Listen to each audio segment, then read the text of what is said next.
अस्सलामुअलैकुम। लेक्चर 12 कैफ 1 का स्टार्ट हो गया जी। रीवैल्यूएशन हम कर रहे हैं। हो रही है, समझ आ रही है? अच्छा, जिनका कल पहला लेक्चर था हाथ खड़ा करें दोबारा। और मैंने कहा था कि उससे पिछला लेक्चर आप ले लीजिए ताकि रीवैल्यूएशन स्टार्ट हो जाए, वो ले लिया था? ओके है? फिर जिन्होंने नहीं लिया क्या कहूँ उनको? अच्छा जी, 52 और 53 पुराना होमवर्क था और मैं सोल्यूशन भेजना भूल गया। यस, वैसे कोई ज़रूरत नहीं है मेरे ख्याल में। जब बुक आएगी ना, जब बुक आएगी अगले वीक तक आपके पास होगी, ठीक है, तो उसमें वो सोल्यूशन को देख के आप अपने वाले को टिक कर लेना। मैं समझता हूँ भूल गया हूँ, वैसे तो मैं बना पड़ा है, लेकिन मेरे ख्याल में ज़रूरत ही कोई नहीं है। आप बी कॉन्फिडेंट, मतलब आपने जो किया वो बिल्कुल सही किया, क्योंकि उससे अगला सवाल भी हमने कर लिया था। 54 मैंने करवाया था आपको कल, ये ज़रा ज़्यादा ही टाइम इस पर लगा दिया था हमने, है ना। उसके बाद 55 और 56 आपको होमवर्क में दिए थे। 55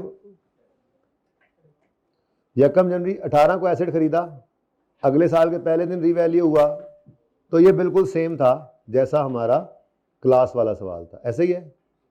मसला थोड़ा सा किस में था? 56 में। 7 तो करते ही हैं, वो भी मैंने कराना है। 6 में थोड़ी सी डंडी मार के आया हूँ। 6 में पिछली बार से पिछली बार वाला गालिबन लिखा हुआ था, वो मैंने कॉपी किया था पिछली बार वालों के लिए, तो आपको भी वही दिखा देता हूँ, ठीक है। तो ओपन कर लेते हैं उसको अलग से। 56 में क्या मसला था वैसे? 56 में मसला ये था कि जो मैंने ज़बानी कराया था कल थोड़ा सा, 2 साल बाद रीवैल्यूएशन हो रही थी। तो 2 साल बाद रीवैल्यूएशन हो तो क्या करना है? तो कुछ नहीं करना। रीवैल्यूएशन का असूल बता दिया था, जिस दिन रीवैल्यूएशन हो रही है उस दिन वर्किंग में एक लाइन छोड़ के रीवैल्यूड अमाउंट लिखनी है, सरप्लस लॉस बैलेंसिंग फिगर आनी है। अब वो रीवैल्यूएशन 1 साल बाद हो, 10 साल बाद हो, 50 साल बाद हो, जिस दिन रीवैल्यूएशन हो वर्किंग में ये करना है। और जिस दिन रीवैल्यूएशन हो उस दिन जर्नल एंट्रीज 2 हैं। पहली जर्नल एंट्री उस दिन तक अक्यूमुलेटेड एक्शन में जितना बैलेंस पड़ा है उसको ट्रांसफर कर, एलिमिनेशन मेथड इसको कहते हैं, नेट रिप्लेसमेंट मेथड भी कहते हैं रीवैल्यूएशन का, ठीक है। तो उसको ट्रांसफर कर दें और उसके बाद फिर बैलेंसिंग फिगर क्या आ जाएगी? सरप्लस या लॉस, ठीक है। अच्छा, अब जरा आप लोग अपना सोल्यूशन ओपन कर लें, बल्कि पहले ऐसा करें, एक दफा सवाल पढ़ें, जल्दी करें।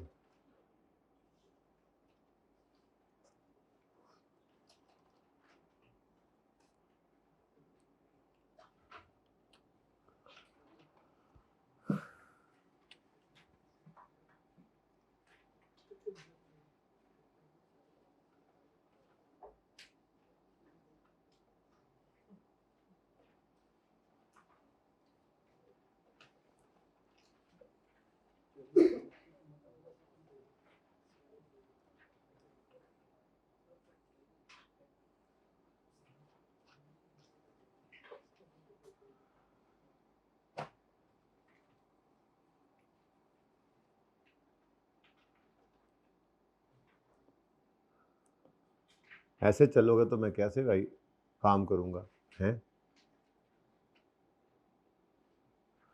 अच्छा जी, अब किस दिन एसेट खरीदा था हमने? किस दिन एसेट खरीदा था? यकम जनवरी 2010 पे। तो पहले वर्किंग के अंदर आपने कॉस्ट लिख ली, यकम जनवरी 2010 पे कितनी आ गई जी? 100। फिर यूजफुल लाइफ क्या है जी? 10 ईयर्स। फायदा ही कोई नहीं होना, ये मिटाने का तो फायदा ही कोई नहीं होगा जी। 10 ईयर्स यूजफुल लाइफ है। डेप्रिसिएशन कितनी आ गई? 10। डेप्रिसिएशन की एंट्री, बल्कि पहले खरीदने की भी एंट्री कर लो जी।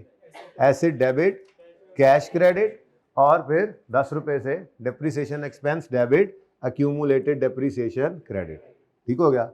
अब एसिड 90 पे आ गया, ये पहले साल का एंड है।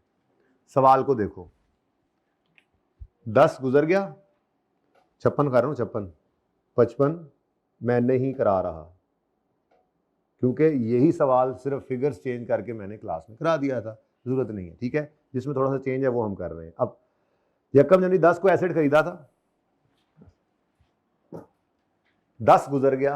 अब पीछे जो 2-3 सवाल किए हैं उसमें पहला साल गुजरने के बाद अगले साल के पहले ही दिन एसेट रीवैल्यू होता था। यहाँ पे 11 में एसेट रीवैल्यू नहीं हुआ। फिर 11 में अगर रीवैल्यू नहीं हुआ तो डेप्रिसिएशन तो उसी तरह से होगी, ठीक है। तो फिर डेप्रिसिएशन एक और साल की आ गई 10 रुपए। तो अगले साल सिर्फ क्या एंट्री नजर आ रही है आपको, depreciation expense debit, accumulated depreciation credit. 11 भी गुजर गया, 12 आया, 12 के साल के पहले दिन, 12 के साल के पहले दिन एसेट क्या हो रहा है, दिल में आता होगा कि ये एंड पे रिवैल्यूएशन हो तो क्या होगा, होना यही है जो हम कर रहे हैं, लेकिन सवाल करके देखेंगे, फिलहाल इसकी जरूरत नहीं है सोचने की, ठीक है। यूं समझ ले दुनिया में होती ही start of the year revaluation है, समझने के लिए, ठीक है। अच्छा, यकम जनवरी 12 को एसेट क्या हो रहा है, रीवैल्यू। अब वर्किंग में क्या असूल, एक लाइन खाली छोड़ेंगे, रीवैल्यूड अमाउंट लिखेंगे, सरप्लस लॉस बैलेंसिंग, सरप्लस भी हो सकता है लॉस भी हो सकता है। अच्छा, पहली बार जरूरी नहीं है कि पहली बार सरप्लस ही होगा, पहली बार भी लॉस हो सकता था। तो जनाब यकम जनवरी 2012 को हमने एक लाइन खाली छोड़ी और रीवैल्यूड अमाउंट लिखी। अब 80 से 120 पे एसेट आ रहा है, एसेट को बढ़ाना पड़ेगा, एसेट बढ़ेगा तो एसेट डेबिट हो रहा है और सरप्लस है, ठीक है। अब वर्किंग में तो आपने एक लाइन खाली छोड़कर रीवैल्यूड अमाउंट लिखी और बैलेंसिंग फिगर क्या आ गई जी, सरप्लस 40 का। वर्किंग में तो ये कर दिया, जनरल एंट्रीज में क्या करेंगे, जनरल एंट्रीज में पहले ट्रांसफर फिर सरप्लस या लॉस की रिकॉर्डिंग, ठीक है। अब ट्रांसफर क्या करते हैं, एक्यूमुलेटेड डेप्रिसिएशन के अकाउंट में जितना बैलेंस पड़ा हो।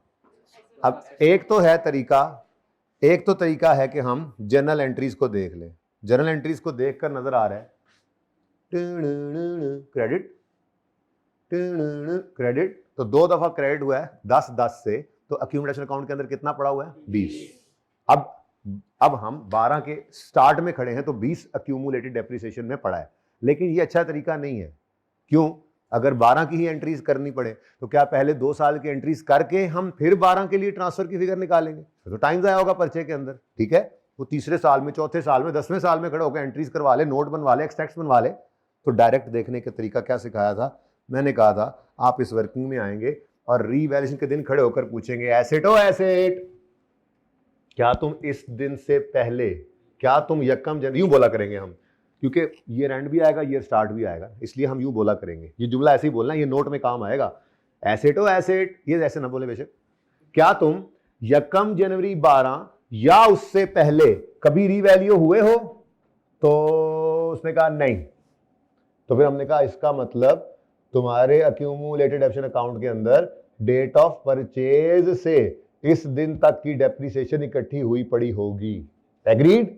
अगर ऐसा है तो इन दोनों डेट्स के दरमियान, मतलब ये है ना, इसके बाद इन दोनों डेट्स के दरमियान कितनी डेप्रिसिएशन पड़ी है, 10 और 10 20, 2 दफा आ रही है, ये 3 दफा भी हो सकता था, 4 दफा भी। तो इसी वर्किंग से पता लग गया कि डेप्रिसिएशन आज तक कितनी हो चुकी है, चार्ज, क्योंकि ये कभी पहले रीवैल्यू नहीं हुआ तो फिर एलिमिनेशन भी नहीं हुई थी। तो डेट ऑफ परचेज से लेकर 31 दिसंबर 11 या यकम जनवरी 12 तक ये आज तक 2 दफा 2 साल की डेप्रिसिएशन चार्ज करवा चुका है एसेट, और एक्यूमुलेशन अकाउंट के अंदर क्या पड़ा हुआ है 20।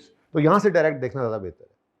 अब रीवैल्यूएशन के दिन पहली entry accumulated depreciation debit asset credit, कितने से 20 से, फिर asset debit revaluation surplus in OCI credit, पूरी बात करें इन ओसीआई क्रेडिट, ये लाजमी बोलना है, ठीक है, ओके। तो ये जनाब हमारी एंट्रीज होगी रीवैल्यूएशन की। तो रीवैल्यूएशन की 2 एंट्रीज होती हैं, पहली ट्रांसफर की, फिर सरप्लस लॉस की रिकॉर्डिंग की, जिस मेथड से हम रीवैल्यूएशन कर रहे हैं। डन हो गया, अब एसेट रीवैल्यू हो गया, अब क्या करें, डेप्रिसिएशन करनी है उसकी, और डेप्रिसिएशन के लिए फॉर्मूला क्या है, रीवैल्यूड अमाउंट और रिमेनिंग लाइफ। किस दिन खड़े होकर रिमेनिंग लाइफ निकालनी है, रीवैल्यूएशन के दिन, वो दिन जो भी हो जाएगा, वो मिड ऑफ द ईयर हो जाए, एंड ऑफ द, वो उसी हिसाब से रूल वही चलना है, रूल यही रहना है, ठीक है ना। इसलिए बार बार ये बातें बोलता हूं आपके साथ, ओके। तो 120 को डिवाइड करोगे किससे, ये रीवैल्यूएशन डेट है,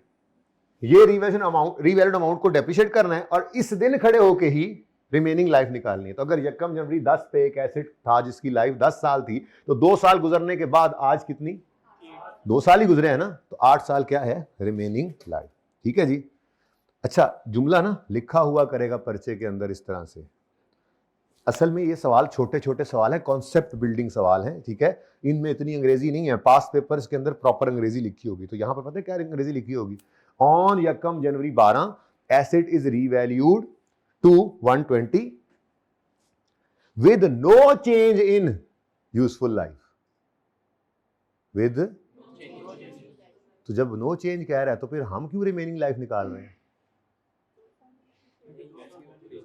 तो ये ना समझना कि नो चेंज का मतलब है कि हम 10 ही ले लेंगे अगले साल, ठीक है? ये बड़ी अहम बात है, बड़ा अहम जुमला है, ये असल पास पेपर्स में अब काम आएगा और हर सवाल में लिखा होता है नॉर्मली, ठीक है? इसका मतलब ये है ओरिजिनल लाइफ जो 10 साल थी वो आज भी 10 साल है, रिमेनिंग हमने निकालनी है। और अगर खुदा ना खास्ता रीवैल्यूएशन करते हुए रिमेनिंग लाइफ चेंज कर दे खुद, रीवैल्यूअर एसेट को देखेगा ना तो कहेगा नहीं नहीं नहीं, इसकी लाइफ तो 8 नहीं है, इसकी लाइफ तो 6 बची है, या इसकी लाइफ तो 12 साल बची हुई है, तो ये क्या कहलाएगा? Change in estimate. ये दोनों इकट्ठे हो जाएंगे। तो अगर ये दोनों इकट्ठे हो जाएं तो पहले एस्टीमेट चेंज को अप्लाई करना है साल के शुरू से और फिर रीवैल्यूएशन करनी होती है। वो अलग बात है कि start of the year revaluation हो तो इसका फर्क ही कोई नहीं पड़ता। Anyways end of the year revaluation वाले सवालों में ये मसला आएगा। तो ये बड़ा अहम जुमला होगा आने वाले दिनों में। क्या? There is no change in useful life, मतलब असल लाइफ कितनी है? 10। वो दूसरी रीवैल्यूएशन के दिन भी कितनी है? 10। वो तीसरी रीवैल्यूएशन भी कितनी है? 10। तो रिमेनिंग लाइफ आपको हर बार निकालनी पड़ेगी। याद रहेगी ये बात? हमने रिमेनिंग लाइफ निकाली और 120/8 किया हशर, साथ ही क्या कर दिया? नशर। अब ये 2 एंट्रीज हैं, ठीक है? पहली entry डेप्शन expense debit, accumulated depreciation credit. अब चूंकि रीवैल्यूएशन अपवर्ड हुई है तो एसेट बढ़ा, एसेट बढ़ा तो डेप्रिसिएशन बढ़ी, डेप्शन का बढ़ना प्रॉफिट को कम कर गया। लेकिन ये जिस वजह से एक्सपेंस बढ़ा है और प्रॉफिट कम हुआ है वो वजह आउटसाइड पीएनएल है। इस सवाल में मैंने नहीं बनाया एक्सट्रैक्ट, अभी अगला करूंगा तो 3 रिवैल्यूएशन वाला है उसमें कर दूंगा फिर, ठीक है? ओके, तो फिर क्या करें जी? वो शिकायत लगेगी, रिटेन्ड अर्निंग्स को कहेगा जाके प्रॉफिट, ये सरप्लस की वजह से ये हुआ है, तो सरप्लस से इंक्रीमेंटल आम हालात में 10 रुपए डेप्शन होनी थी, होती आ रही थी, रीवैल्यूएशन अपवर्ड हुई जिस वजह से 15 हुई, तो इंक्रीमेंटल कितनी है? इस सरप्लस की वजह से कितनी ज्यादा डेप्शन आई? 5। तो ये 5 रुपए की डेप्रिसिएशन इंक्रीमेंटल डेप्शन को ट्रांसफर करेंगे रीवैल्यूएशन सरप्लस में से डेबिट करके रिटेन्ड अर्निंग क्रेडिट। याद करने के लिए एंट्री इस तरह से बोला था कि अबू सरप्लस की वजह से फर्क पड़ा तो वहां से निकाल के इधर, वरना असल लॉजिक क्या है? 1 साल गुजरने के बाद हम कहते हैं कि 40 रुपए के सरप्लस अनरियलाइज्ड में से समझो 5 रुपए का रियलाइज हो गया। ये हमने गेन बेचकर नहीं कमाया, ये गेन हमने एसेट को यूज करके कमा लिया। भाई एक एसेट आपको, कोई भी एसेट आपको जिंदगी में किसी भी वक्त खड़े होकर 2 तरह का फायदा दे सकता है। आज बेच दें, पैसे आ गए, ना बेचें, यूज करें तो यूज करने से फायदा आएगा। तो कोई भी एसेट आपको 2 तरह के फायदे दे सकता है। तो यहां पे हमने कहा अगर बेच दें तो 120 का बिकेगा, पर बेचा नहीं था तो ये सरप्लस अनरियलाइज्ड। बेचा नहीं पर 1 साल इस्तेमाल कर लिया तो फिर इतना गेन क्या हो गया? रियलाइज। सही है? अच्छा, अब depreciation debit, accumulation credit, surplus debit, retained earning credit, कोई मसला? अगला साल आया 13 वाला, रीवैल्यूएशन है नहीं है? कल सवाल की तैयारी कराई थी ना, अगर दोबारा रीवैल्यूएशन ना हो तो वही डेप्रिसिएशन अगले साल, स्ट्रेट लाइन है। अगले 8 साल रिवैल्यूएशन ना हो एसेट की रिमेनिंग लाइफ में, हर अगले 8 साल डेप्रिसिएशन 15 की आती रहेगी और ट्रांसफर वाली फिगर इनको 5 की आती रहेगी, यहां तक कि एसेट भी खत्म और साथ में उसका सरप्लस भी खत्म। ठीक है? तो फिलहाल 13 में कुछ नहीं हुआ, मतलब रीवैल्यूएशन नहीं हुई। तो रीवैल्यूएशन नहीं हुई तो क्या? डेप्रिसिएशन तो होगी। तो फिर हमने same to same depreciation expense debit, accumulated depreciation credit, working भी दोबारा लिखने की जरूरत कोई नहीं होती है। ठीक है ना? ये मिटा इतनी देर से रहा है। खैर, तो डेप्रिसिएशन 15 की और ट्रांसफर 5 की। ठीक है? तो ये आपको फिर नजर आया इधर, ये देखें 13 के साल में। तो रीवैल्यूएशन होगी तो ये 2 एंट्रीज आएंगी जिस साल में होगी। जिस साल में रीवैल्यूएशन नहीं है ये 2 एंट्रीज नहीं है, क्योंकि ये रीवैल्यूएशन की एंट्रीज हैं। पर depreciation expense debit, accumulation credit और सरप्लस डेबिट, रिटेन्ड अर्निंग, एक एंट्री ये है, दूसरी एंट्री ये। ठीक है? Okay, now 13 is over. ठीक है?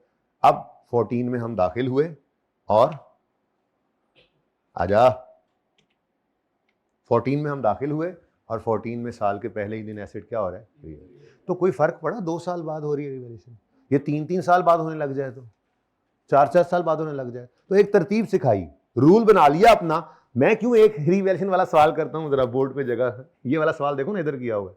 अभी मैं आपको आज 3 रिवैल्यूएशन वाला सवाल कराऊंगा, लेकिन हर साल रिवैल्यूएशन वाला सवाल मैंने चुना हुआ है और फिर होमवर्क में जाएगा आपके पास, ठीक है।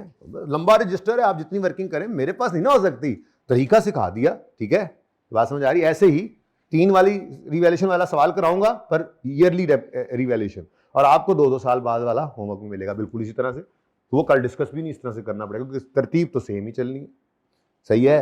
अब यकम जनवरी 14 को एसेट फिर रीवैल्यू हो रहा है, ओके। तो क्या करेंगे वर्किंग में, एक लाइन खाली छोड़कर रीवैल्यूड अमाउंट लिखेंगे, वो कितनी है 40। अब एसेट कहां पे पड़ा है, किताबों में 90 पे पड़ा है, और उठा के लाना किस पे है, तो बढ़ाना है या कम करना है।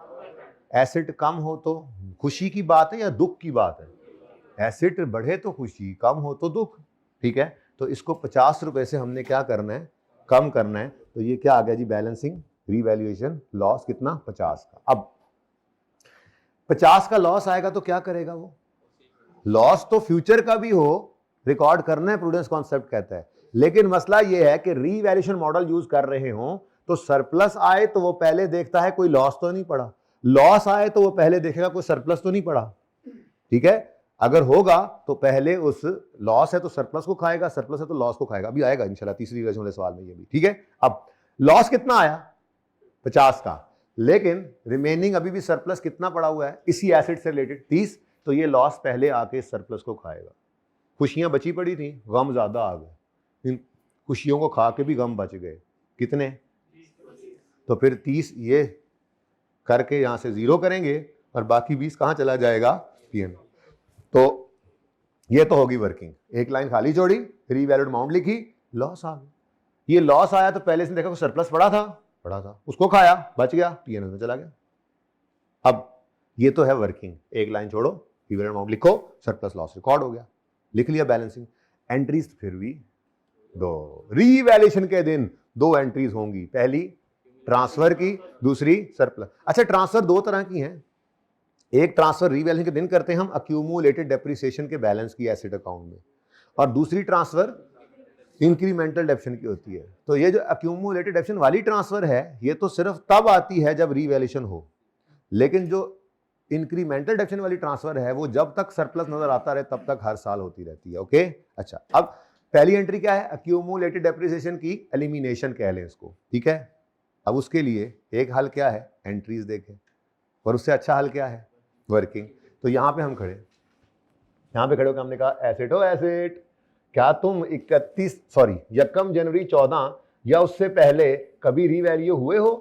उसने कहा यस, मैं इससे पहले रीवैल्यू हुआ हूं। तो हमने कहा इसका मतलब इस दिन तक की डेप्रिसिएशन तो एलिमिनेट होकर निल हो गई होगी, तो अक्यूमुलेटेड डेप्रिसिएशन अकाउंट के अंदर इस दिन और इस दिन के दरमियान की डेप्रिसिएशन अक्यूमुलेट हुई पड़ी होगी। एग्रीड और नॉट, क्योंकि अगर ये रीवैल्यूएशन ना हुई होती तो डेट ऑफ परचेज से इस दिन तक की डेप्रिसिएशन पड़ी होती, पर एलिमिनेशन मेथड वाली रीवैल्यूएशन हम कर रहे हैं, नेट रिप्लेसमेंट मेथड, तो इसमें हम रीवैल्यूएशन के दिन जितना बैलेंस पड़ा होता है एक्यूमुलेशन का वो क्या कर देते हैं, एलिमिनेट कर देते हैं, खत्म कर देते हैं, निल कर देते हैं। तो अगर ये एसेट इस रीवैल्यू से पहले किसी वक्त रीवैल्यू नहीं हुआ तो डेट ऑफ परचेज से इस दिन तक की डेप्रिसिएशन अक्यूमुलेटेड डेप्रिसिएशन अकाउंट में पड़ी होगी, और अगर ये इस दिन से पहले कभी रीवैल्यू हुआ है तो फिर पिछली रीवैल्यूएशन पे एलिमिनेशन होकर एक्यूमुलेशन निल हो गई होगी, तो फिर अक्यूमुलेटेड डेप्रिसिएशन अकाउंट के अंदर लास्ट रीवैल्यूएशन से इस रीवैल्यूएशन तक की डेप्रिसिएशन अक्यूमुलेट हुई पड़ी होगी। तो इन दोनों डेट्स के दरमियान हमने देखा तो 15 और 15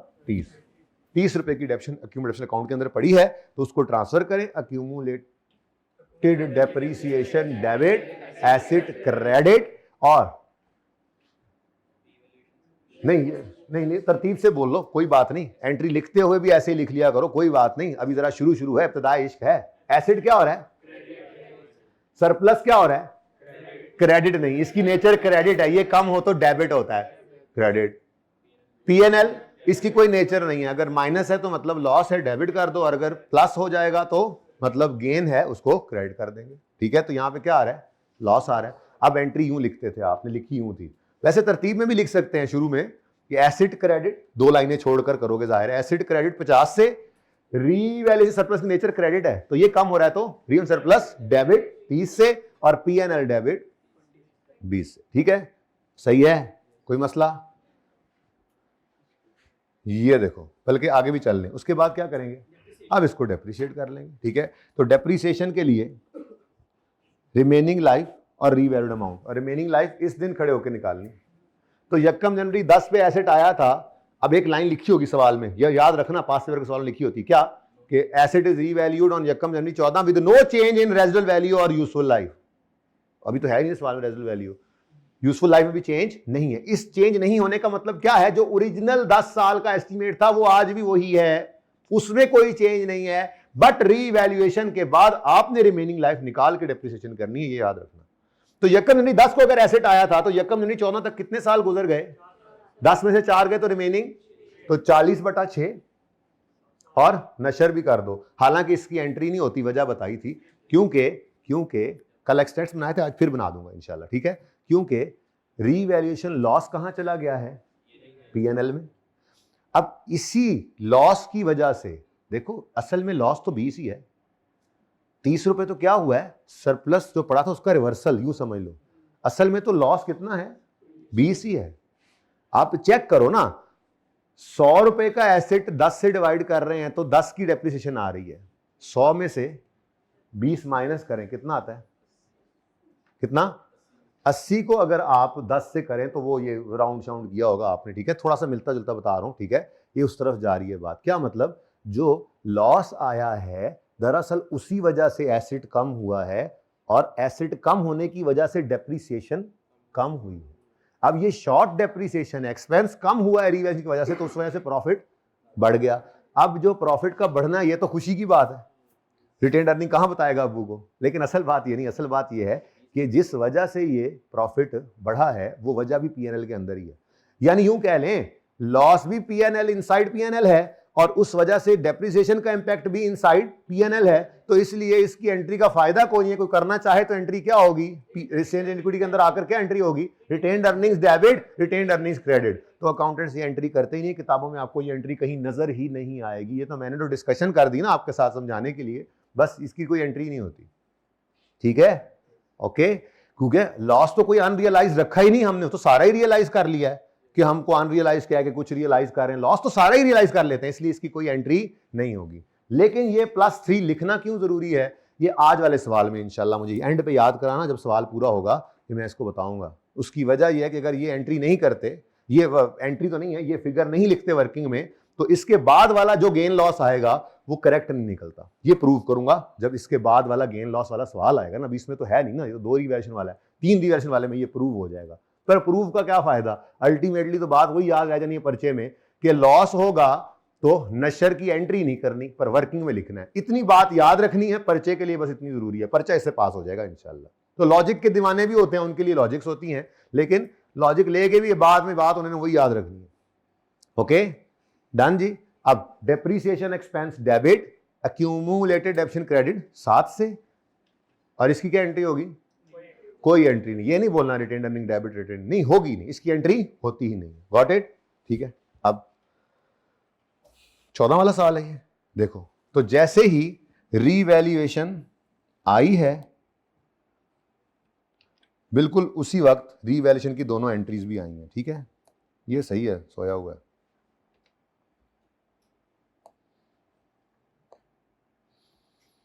चलो खैर, अब रीवैल्यूएशन के दिन accumulated depreciation debit asset credit 15 हमने वर्किंग से देखा था, अगर आप यहां से देखना चाहें तो यहां से भी देख सकते हैं। ये देखें, क्रेडिट हुआ था 10 से, 11 में क्रेडिट हुआ था 10 से, 12 में 20 से डेबिट होकर नील, खत्म हो गया।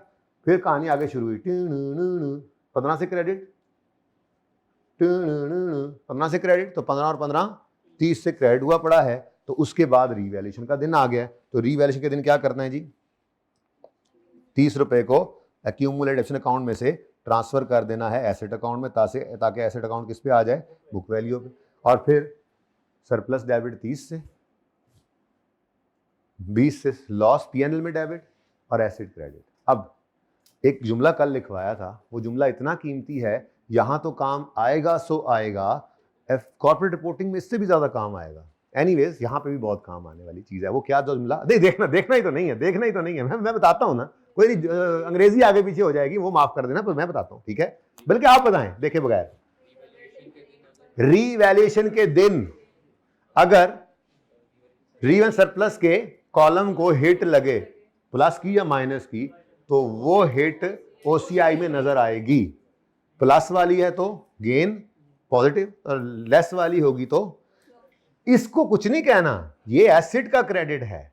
ओसीआई में हिट इसी कॉलम वाली पड़नी है, ठीक है। और उसके अलावा अगर आप गौर करें तो रीवैल्यू सरप्लस के अंदर मूवमेंट तो कब कब आई है, जितना कोई ये स्लो चल रहा है ना, इधर देखो, रीवैल्यूएशन सरप्लस के लेजर के अंदर मूवमेंट आई है, ये एक सरप्लस आया, उसके बाद ये डेप्रिसिएशन, ये डेप्रिसिएशन।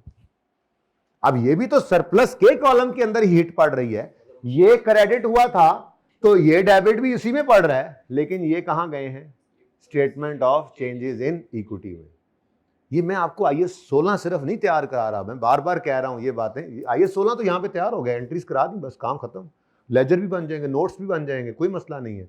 पर ये लॉजिकल बात यहीं से करके चलते हैं ताकि आईएस 1, आईएस 8 फाइनल अकाउंट्स के अंदर ये वाली टेक्निकलिटी को आपको उस वक्त मसला ना आए। तो ये सबसे मुश्किल बात होती है वहां पे जाके, और ये हम पहले ही खप के टाइम लगा के यहाँ पे चले जाते हैं, क्योंकि जिस लेवल की समझ आपको इस कॉन्सेप्ट की इस वक्त आनी है, उस वक्त तक भूल सकता है। आगे 16 भूला पड़ा हो थोड़ा सा, तो फिर ये समझ आना, उस पर फिर 2-3 दिन उस वक्त लग जाते हैं। तो यहाँ पे जोर लगा होगा तो वहां पे फिर एक दिन में रिवीजन होती है सारी, ठीक है। चलें आगे, बोलो। अब कुछ भी नहीं हुआ तो फिर डेप्रिसिएशन तो होनी है, ठीक है। तो फिर स्ट्रेट लाइन मेथड ही चलना है, तो अगले साल भी डेप्रिसिएशन कितनी आ गई, 7 की ही, और +3 भी उसी तरह से आ गया, ठीक है। तो इसमें डेप्शन एक्सपेंस डेबिट, अक्यूमुलेशन क्रेडिट, और इसकी एंट्री हम करते नहीं है। तो कुछ चीजें यहां से हमने डिराइव की, अहम चीजें वो क्या है। नंबर 1, रीवैल्यूएशन के दिन अगर सरप्लस के कॉलम को हिट पड़े, चाहे प्लस हो चाहे माइनस हो, कल दिखाया था सवाल में, ये ओसीआई में नजर आएगी। यानी 14 वाले साल में, 12 वाले साल में स्टेटमेंट ऑफ कंप्रीहेंसिव इनकम में ओसीआई के अंदर 40 का गेन नजर आएगा, रीवैल्यूएशन पॉजिटिव, और 12 के साल, और 14 के साल में स्टेटमेंट ऑफ कंप्रीहेंसिव इनकम में ओसीआई के अंदर रीवैल्यूएशन सरप्लस का चेंज नेगेटिव नजर आएगा, यानी लॉस, ठीक हो गया। लेकिन ये जो -5 हुआ है, ये कहां नजर आएगा। अब यहां से क्या पता चला कि ट्रांसफर की एंट्री सिर्फ तब होगी जब सरप्लस का बैलेंस नजर आ रहा होगा, यानी इंक्रीमेंटल डेप्शन वाला केस है। और अगर डिक्रीमेंटल डेप्शन वाला केस हो, यानी आम हालात की निस्बत डेप्शन कम आती हो, तो उसकी दूसरी एंट्री नहीं होती। उसकी वजह यह है कि हमने कोई लॉस अनरियलाइज रखा ही नहीं है, तो सारे का सारे ही रियलाइज कर दिया है। हाँ, ये वर्किंग में +3 लिखना क्यों जरूरी है, ये तो मैंने अभी बताया ही नहीं है, तो आज वाले सवाल में बताऊंगा, बस पर्चा इससे हो जाता है पास, ठीक है। तो ये जनाब आपका सवाल, ठीक है। अब इन एंट्रीज को जिस वक्त आप यूं बोलना शुरू कर देंगे तो मैं कहूंगा आपकी रीवैल्यूएशन तैयार हो गई है। कैसे, जरा देखिएगा। अच्छा, मैं अगर फिगर ना बोलूं तो काम चलेगा, फिगर मैं ऐसे बोलूंगा, ठीक है, एंट्री जरा लंबी हो जाती है। अब एक सांस में ये एंट्रीज बोलनी है आपने घर पे, मैं तो 2-3 सांस ले लूं, बूढ़ा आदमी हूं, है जी। तो acid debit, cash credit, depreciation expense debit, accumulated depreciation credit, साल गुजर गया, depreciation expense debit, accumulated depreciation credit, ठीक है। ये क्या हो रहा है, रीवैल्यूएशन। अब एक एंट्री आपको वर्किंग में नजर नहीं आती, और वो कौन सी एंट्री है, एक्यूमुलेटेड डेप्शन की ट्रांसफर। क्यों नहीं नजर आती, क्योंकि ये बुक वर्किंग ऑलरेडी है ही किस पे, बुक, और ये एंट्री करते किस लिए हैं, एसेट अकाउंट को बुक वैल्यू में लाने के लिए। इसलिए वर्किंग में आपको ये एंट्री नजर नहीं आती है, लेजर के अंदर बहरहाल ये एंट्री नजर आएगी और करनी पड़ती है, ठीक है। जरा दोबारा चलते हैं।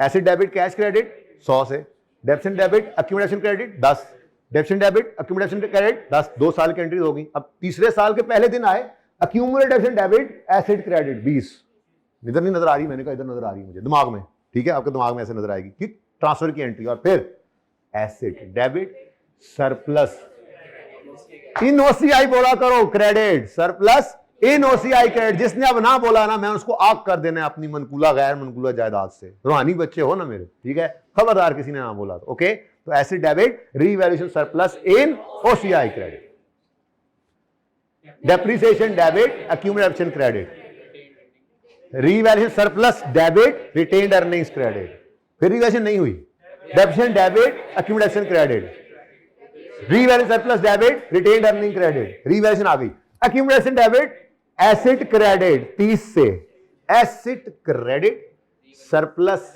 डेबिट, इन ओसीआई किसने बोलना था, और पीएनएल भी डेबिट, डन। ठीक है, अब सीधी एंट्री बोलो तो क्या है, revaluation surplus in OCI debit, PNL debit, asset credit. अगर डेबिट क्रेडिट सीधा बोलना है तो मसला कोई नहीं, लिखते हो ऐसे भी लिख सकते हो जैसे मैंने बोला, लिखने में किसको क्या पता कि पहले आपने क्या लिखा है।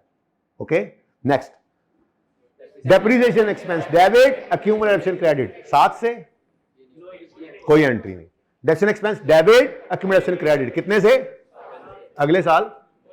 अब ये देख लो, जिस दिन, ये तो पहले 2 साल में तो रीवैल्यूएशन हुई नहीं थी, मैंने इनको अलग कर दिया ताकि रीवैल्यूएशन वाले सारे साल आमने सामने आए, ये इसलिए इस तरह से किया हुआ है। कल भी ऐसे ही किया था, बगैर रीवैल्यूएशन वाला ऊपर कर दिया था 1 साल, और फिर आगे रीवैल्यूएशन वाले इकट्ठे करता गया था ताकि कंपैरिजन में नजर आए, क्योंकि ये एक जो है ना एक ट्रेंड है जो आपको दिखाना था यहां से कि revaluation start of the year है तो ईयर के शुरू में रीवैल्यूएशन की एंट्री आएगी, और जिस साल रीवैल्यूएशन होती है सिर्फ उसी साल रीवैल्यूएशन की एंट्री आती है।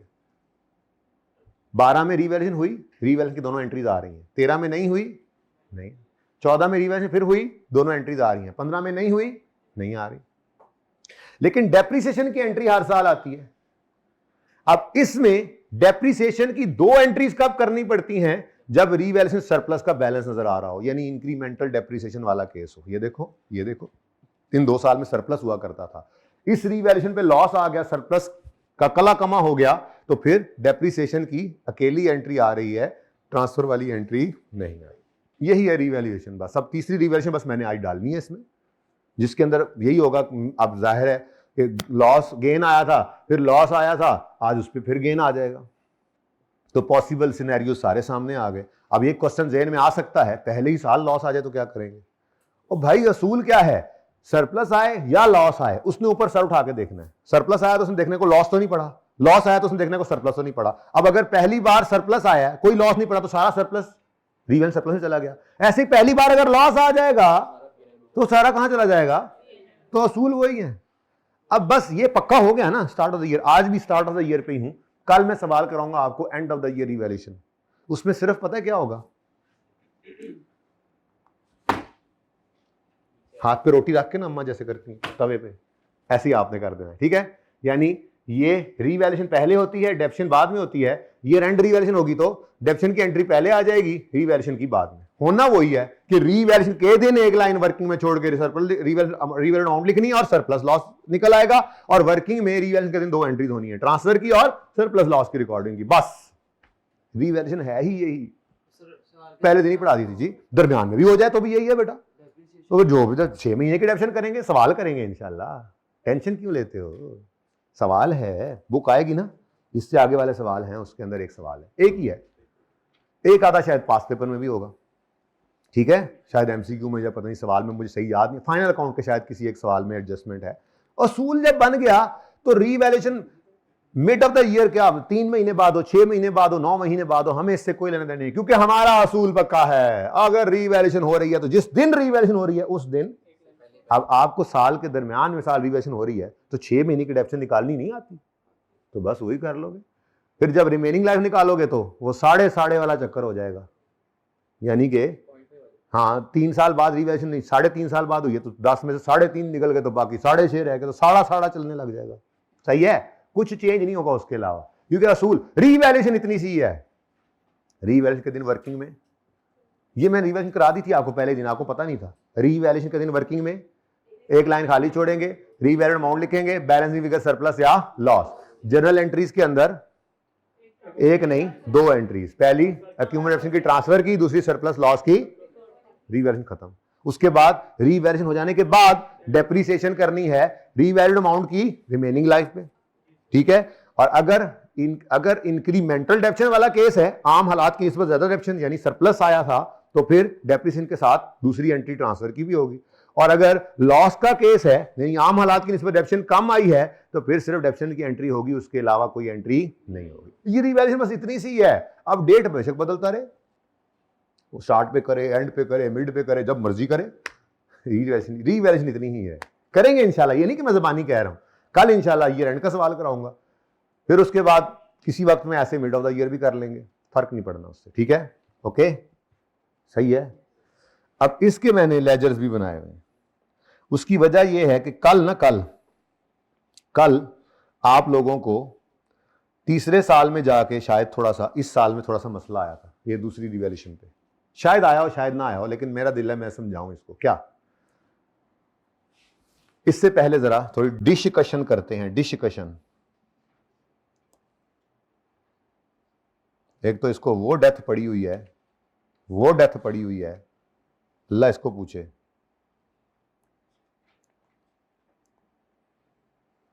इन्होंने वन नोट ना नया सही नहीं बनाया माइक्रोसॉफ्ट वालों, 10 सही था।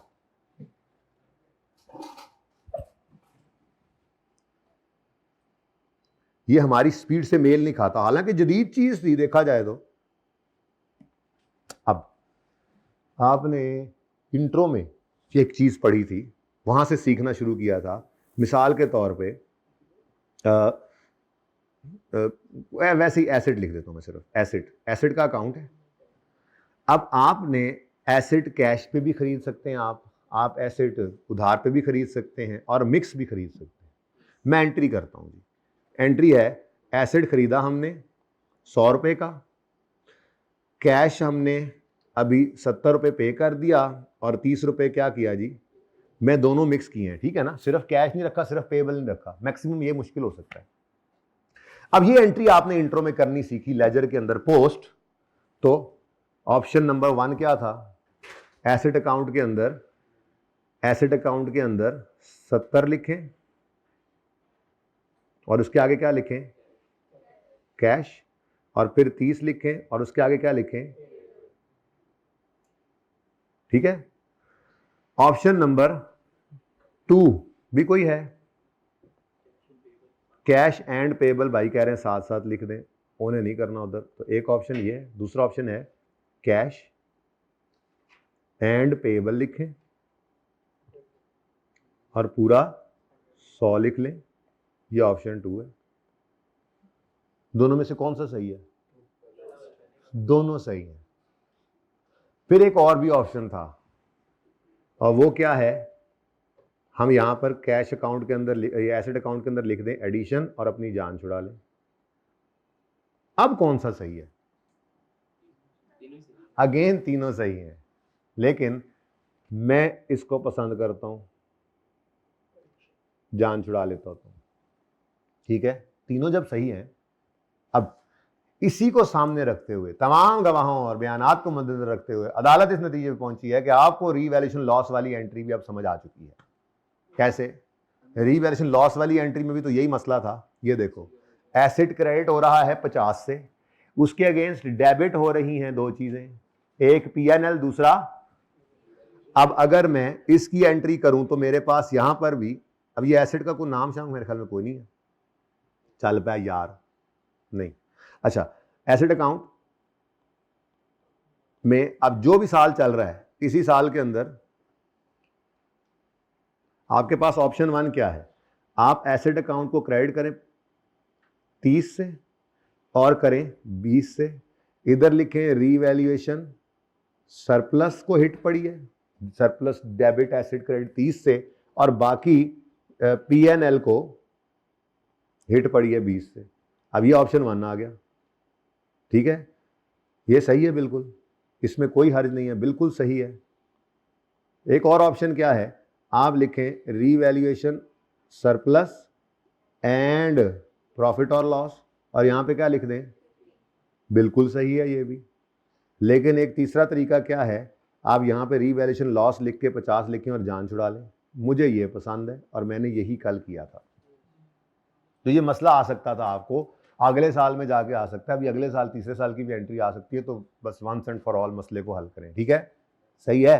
तो अब इसमें से हमने कौन से वाला तरीका अपनाया था, रीवैल्यूएशन लॉस। जाके देख लो अपने लेजर में, मैंने कल जो लेजर बनाया था, देखो जरा, लेजर एंड पे बनाया था ना जाते जाते, तो लेजर के अंदर मैंने एसिड क्रेडिट लॉस की फिगर से कर दिया था। हालांकि जहन में कुछ के आया होगा ये सवाल, पर कल टाइम नहीं था ना, टाइम खत्म हो गया तो मैंने कहा था कल बात कर लेंगे, ठीक है, क्योंकि जो एक दिन पढ़ते हैं वो अगले दिन रिवाइज करते हैं, इसके अंदर ही इनको पक्का करना होता है हमने, ठीक है। आज भी जब हम तीसरा सवाल मतलब 3 दिन में सवाल करेंगे तो पहले 2 साल फिर उसके अंदर रिवाइज हो जाने हैं, वो कल तक का काम है, और फिर तीसरी रिवाइजेशन आएगी, और अब उसमें फर्क नहीं पड़ना, वो आप ऐसे ऐसे ऐसे कर लेंगे इंशाल्लाह, ठीक है। तो ये देखें जी, वो अपने पास देख लें, आप अपने लेजर को देख लें। एसेट के अकाउंट में क्रेडिट साइड पे टोटल लॉस की फिगर है, यानी ये वो फिगर है जो एसेट की वर्किंग, जो रिवैल्यूएशन की वर्किंग की है ना, उसमें एसेट वाले कॉलम में जो फिगर माइनस हो रही है, हमने एसेट के अकाउंट के अंदर भी वही लिख के रिवैल्यूएशन लॉस लिख दिया, जान छूटी। वरना ये तीनों सही है, आप इसमें से जो भी लिख दें वो बिल्कुल सही है, कोई नंबर नहीं कटेंगे, बट ये सबसे आसान है इसलिए मैं तो यही यूज करूंगा। ओके, सही है। चलो, अब इस सवाल के लिए, इस सवाल के ये 3 लेजर्स हैं, ठीक है। ये क्वेश्चन नंबर 40 कौन सा है, 56 है ना, 56, ये इसके लेजर भी ऐसे ही है। तो इसके अंदर ये देखें, जब दूसरी रिवैल्यूएशन हुई तो यहां पर दूसरा तरीका लिखा हुआ है। असल में लॉस कितना आया है, असल में यही सवाल है, यही सवाल है ना, असल में लॉस कितना आया है 50 का, उसमें से 30 और 20 वाला चक्कर है, ऐसे ही है ना। लेकिन हमने यहां पे क्या कर दिया, रिवैल्यूएशन लॉस लिखा। अगर कोई यहां पे अलग अलग भी लिख दे तो वो भी ठीक है। ओके, चलो जी।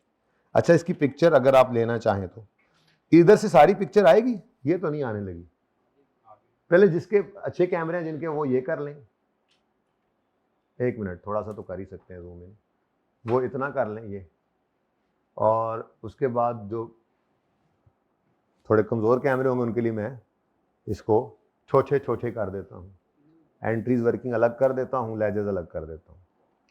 यार चार्ट जड़ तो मंगवा दें, आज ऑनलाइन वालों क्लास लेट शुरू हुई है इन बच्चों की वजह से, ये जल्दी आ गए थे मुझसे।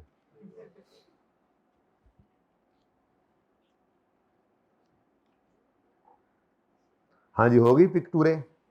अब कुछ बच्चे ऐसे होंगे जो कहेंगे नहीं हमें तो ऐसे वर्किंग की अलग पिक्टूरें दें और खुद भी साइड पे हो जाए, क्योंकि यूं करने की साथ जरूरत नहीं है आपको। ये थोड़ा बेहतर हो गया ना, फिर जिसने चेक शेक करना हो घर पे कर सकता है अब इसको। वैसे कितने बच्चों ने इसको ट्राई किया था?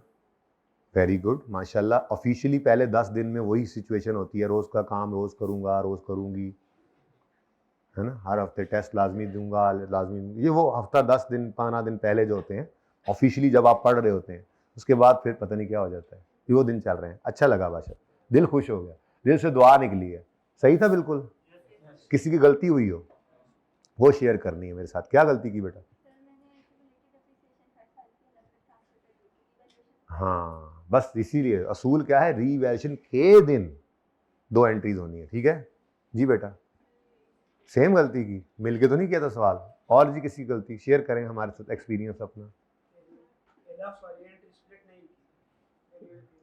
ये मतलब आपने कर दिया था रिवन लॉस डेबिट एसेट क्रेडिट, यानी वो एसेट में लिखने वाला आपको कंफ्यूज कर गया शायद जाते जाते, ठीक है। नहीं, वो एंट्री गलत है, वो एंट्री सही नहीं है लेजर के अंदर उसकी प्रेजेंटेशन, क्योंकि रीवैल्यूएशन सरप्लस के लेजर में तो आपने पूरा 50 नहीं लिखा था ना, ये भी तो देखो जाके, जो टोटल लॉस की फिगर थी रिवैल्यूएशन सरप्लस के अकाउंट में तो वो डेबिट नहीं हुई थी, पीएनएल में तो वो डेबिट नहीं हुई, वो तो टूट के ही जाना है, तो इसलिए वो एंट्री गलत है। हाँ, एसेट में प्रेजेंटेशन की इजाजत है, ठीक है। और जी कोई गलती?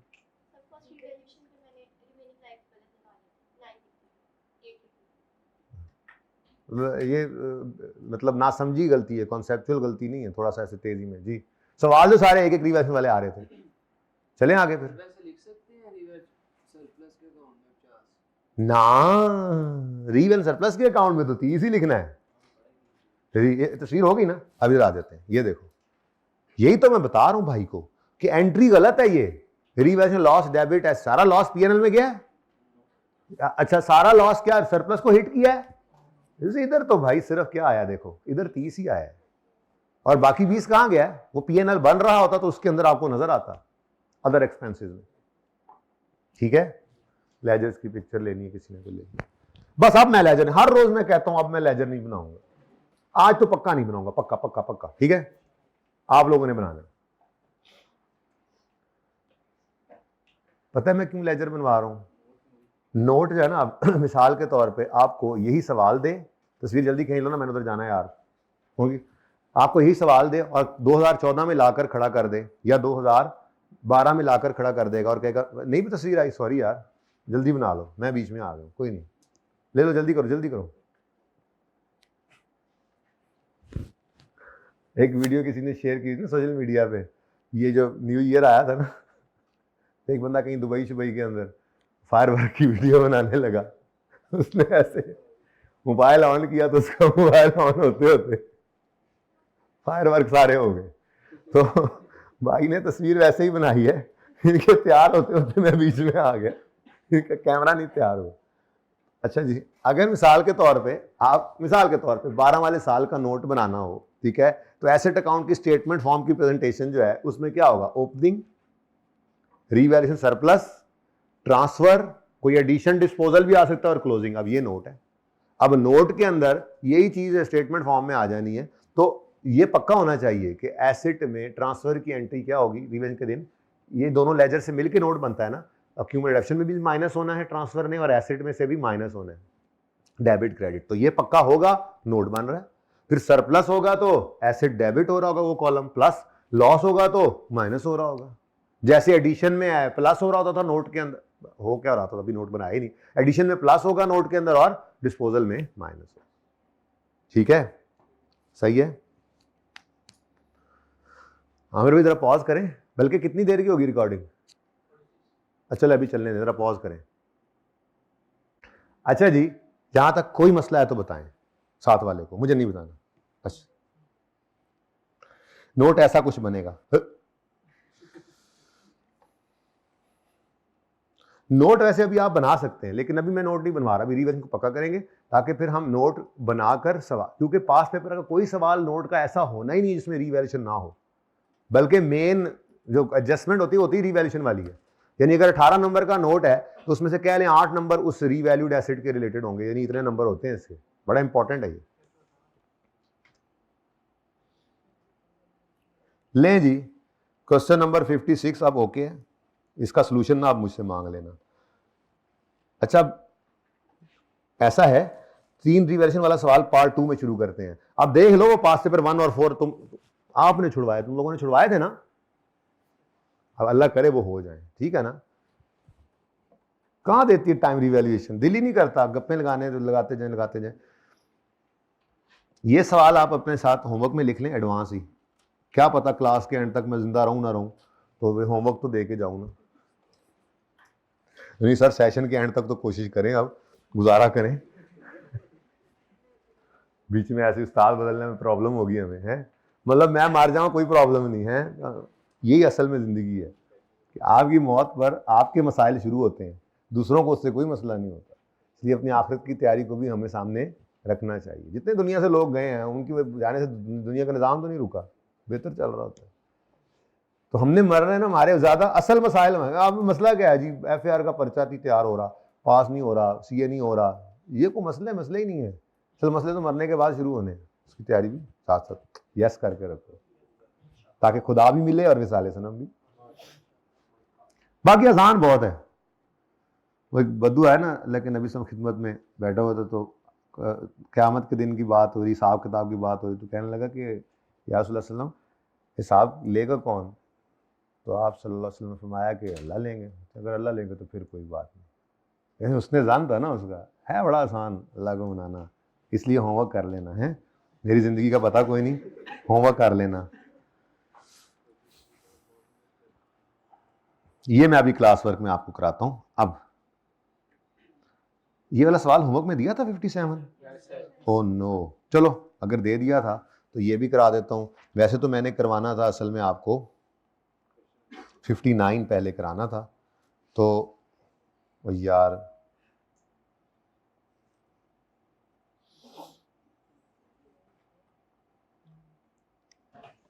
चलो फिर 57 इधर ही कर देते हैं, 59 में बोर्ड पे कराता हूँ। 57 बड़ा अच्छा सवाल है, इस सवाल के अंदर वही मसला था जो मैं आपको बता रहा था।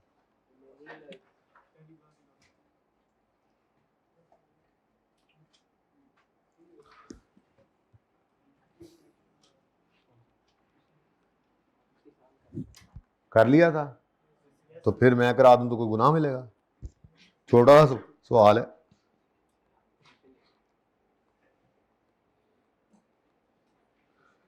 एसिड का कोई नाम शाम है?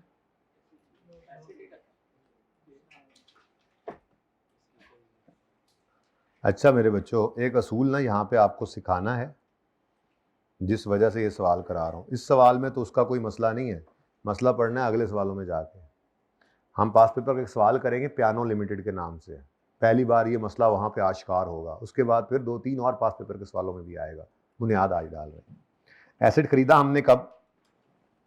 1 जनवरी 2015 पे, और इसकी लाइफ कितनी है? 6 साल।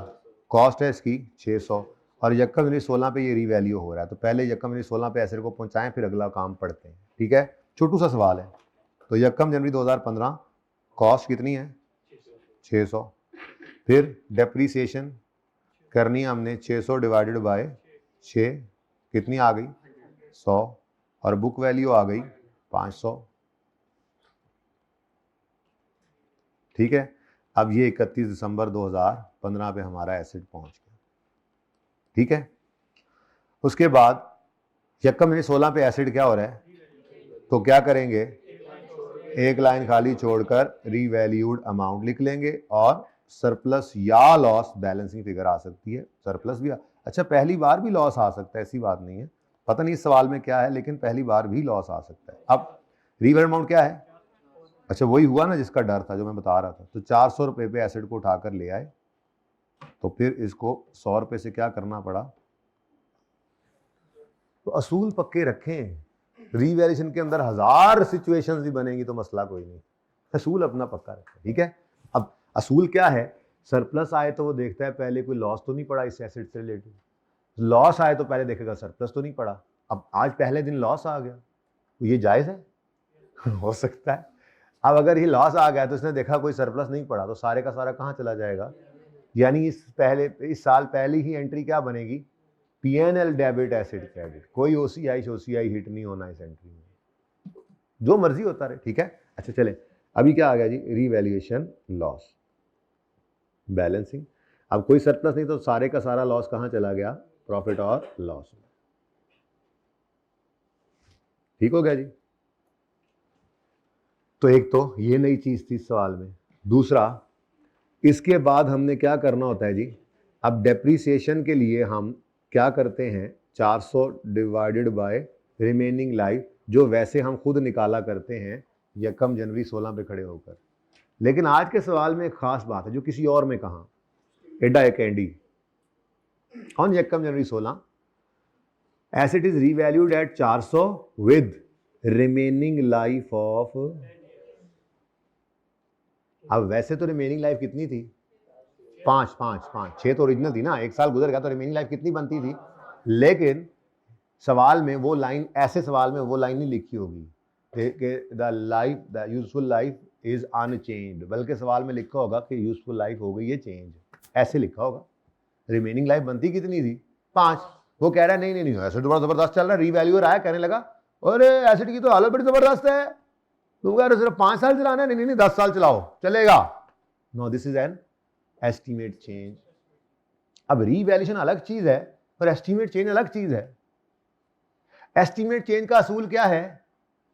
वो साल में जिस भी दिन हो उसको साल के पहले दिन से अप्लाई करते हैं, तो वो शुक्र है कि साल के पहले ही दिन है, तो रीवैल्यूएशन भी पहले दिन है और एस्टीमेट चेंज भी पहले दिन है, तो इस सवाल की सेहत पे कोई असर नहीं पड़ेगा। ये बिल्कुल वैसा ही है जैसा हम अभी तक सवाल करते आ रहे थे। हम 400 को डिवाइड करेंगे रिमेनिंग लाइफ पे, बस लाइफ वो यूज कर लेनी है जो सवाल ने दी हुई है, यानी 10। अब मसला कब आएगा? तैयारी पहले करा रहा हूं, अभी मसला वो आया नहीं। असल में पहले शोर मचा देता हूं ना मैं, ताकि वो चीज जब आए तो फिर मसला ना हो। मसला कब आएगा? वो कब? जब मैं कल ईयर एंड रिवीजन सिखा दूंगा ना, उसके बाद फिर आगे किस चल के 2-3 दिन बाद एक सवाल आएगा जिसके अंदर यूं होगा कि एट 31 दिसंबर लेट से 16 asset is revalued at 400 with remaining life 10। अब वो रीवैल्यूएशन कहां पड़ी हुई है? ईयर एंड पे। अब रीवैल्यूएशन के बारे में तो मैंने आपको ऐसा असूल नहीं लिखवाया कि जिस दिन भी हो साल के पहले दिन ले जाओ, रीवैल्यूएशन जिस दिन है उसी दिन है। अब ऐसे सवाल में जब आएगा तो फिर इंशाल्लाह, अभी सिर्फ कहते हैं ना वो सब सिर्फ ऐलान कर रहा हूं ऐसा हो जाएगा, ठीक है, अभी ऐसा हुआ नहीं। जब होगा तो फिर क्या होगा, ईयर एंड पे रीवैल्यूएशन पड़ी है और उसी दिन वो कह रहा है एस्टीमेट भी चेंज हो गया है, तो वो एस्टीमेट चेंज को तो अप्लाई करना है साल के। मसलन वो कह देगा कि रीवैल्यूड अमाउंट 400 है 31 दिसंबर 16 पे और रेजिडुअल वैल्यू जो है वो चेंज होके 50 से 60 हो गई। अब ये भी क्या है, एस्टीमेट चेंज। तो कोई भी एस्टीमेट चेंज हो सकता है, लाइफ वाला भी, रेजिडुअल वैल्यू वाला भी। तो उसमें करेंगे क्या, फिर जिस साल रीवैल्यूएशन हो रही है ना एंड पे, उस साल पहले एसेट को एंड तक पहुंचाना होगा ना, वो नए एस्टीमेट के हिसाब से पहुंचाएंगे। यानी एस्टीमेट चेंज साल के पहले दिन अप्लाई कर देंगे, फिर एसेट को ईयर एंड पे लाएंगे नए एस्टीमेट से डेफिसिट करके और फिर रीवैल्यू। अभी कुछ लिखने की जरूरत नहीं है, ये जब आएगा तो फिर लिखवा भी दूंगा, बल्कि लिखने की जरूरत ही नहीं पड़ेगी। इसलिए पहले थोड़ा सा बता दिया कि एक बात आई थी कि इस सवाल में और उस सवाल में क्या फर्क होगा। एस्टीमेट चेंज तो इधर भी आ गया, पर चूंकि ये start of the year revaluation थी, इसलिए हमारी सवाल की सेहत पे असर नहीं पड़ा। हमने apply he start of the year से करना था इस चेंज इन एस्टीमेट को, तो स्टार्ट ऑफ द ईयर से ही कर रहे हैं। बस फर्क ये है कि हमने 5 ईयर्स की बजाय लाइफ कौन सी यूज कर ली, 10 ईयर्स। ठीक है, मसला कब आएगा, जब ईयर एंड रिवैल्यूएशन होगी और एस्टीमेट चेंज आएगा। तो एस्टीमेट चेंज को साल के पहले दिन से अप्लाई करना पड़ेगा और रिवैल्यूएशन साल के एंड पे हो रही होगी। वहां पे फिर जब सवाल आएगा तो देखेंगे, ओके, प्रैक्टिकली। लेकिन अभी क्या है, एस्टीमेट चेंज तो है, लेकिन एस्टीमेट चेंज भी साल के पहले दिन है और रिवैल्यूएशन भी साल के पहले दिन है, इसलिए हमारे सवाल की सेहत पे असर नहीं पड़ा। ठीक है, ये अहम बात आपको असल में बतानी थी। तो डेप्रिसिएशन हमने इस रीवैल्यूड अमाउंट की करनी है और रिमेनिंग लाइफ भी हमने इसी दिन खड़े होकर निकालनी है, और इस दिन रिमेनिंग लाइफ हमें नहीं निकालनी पड़ी बल्कि उसने खुद निकाल कर दे दी। तो डिवाइड बाय। अब ऐसे ही सवालों के अंदर हेल्प देता है नशर, क्योंकि एस्टीमेट चेंज हो जाए तो फिर वह ज़रा मसला हो जाता है आपको इंक्रीमेंटल डेप्रिसिएशन या वो उस तरह की चीज़ें निकालना। तो इसमें फिर नशर आपकी हेल्प करता है कि आपने बस हशर किया और साथ ही क्या कर दिया, नशर, तो फिगर वही निकलेगी इंशाल्लाह जो आपको चाहिए। Okay, 100 divided by 10। अब आंसर क्या आ गया, 40 और 10 प्लस 10 कर देंगे। ठीक है जी, और यहाँ पर जी 360 और 90 नेगेटिव। ठीक हो गया जी। Remaining life